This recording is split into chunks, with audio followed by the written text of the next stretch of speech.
दोस्तों, हमारी आज की कहानी है बुढ़ापे की पीड़ा।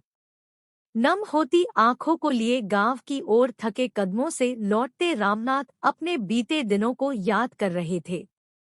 गंगा, राजू बड़ा होकर एक दिन हमारा नाम रोशन करेगा। देखो कितनी आसानी से सारे सवाल हल कर लेता है।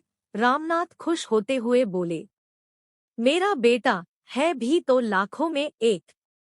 आप देखना राजू के बापू बुढ़ापे में हमको पलकों पर बिठा कर रखेगा रखेगा न राजा बेटा? गंगा राजू से पूछती है।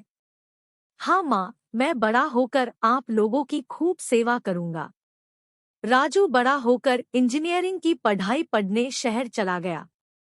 पढ़ाई पूरी होते ही अच्छी नौकरी लग गई तो राजू शहर में ही रहते हुए अपनी पसंद की लड़की से शादी कर लेता है। गंगा अपना राजू अब सही में बड़ा हो गया है। उसने शादी कर ली, माँ बाप को पूछा भी नहीं। शायद हम ही उसे सही शिक्षा नहीं दे पाए। ए जी, दिल छोटा न करो। आजकल के बच्चे अपने मन की करते हैं, तो इसका मतलब यह नहीं कि वो माँ बाप को भूल गए। हमारा बेटा ऐसा नहीं है जी, अपने मन को समझाती गंगा बोली। तभी राजू का फोन आ जाता है। माँ, मैं आ रहा हूँ आप लोगों को लेने। अब आप यहाँ शहर में मेरे साथ ही रहोगे। अपनी तैयारी रखना, मुझे छुट्टी नहीं मिली है। कुछ दिन ही हुए थे शहर आए। गंगा और रामनाथ को राजू और बहू में कलयुगी बेटे का चेहरा दिखने लगा।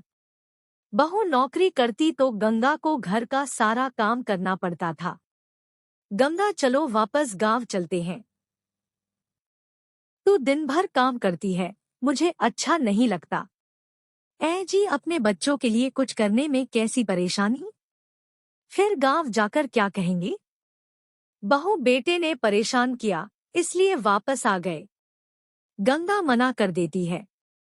सही बात तो यह थी कि गंगा अंदर से टूट गई थी और गांव वालों का सामना नहीं करना चाहती थी। तिरस्कार सहती गंगा एक दिन दुनिया छोड़ गई। अब रामनाथ अकेले हो गए थे।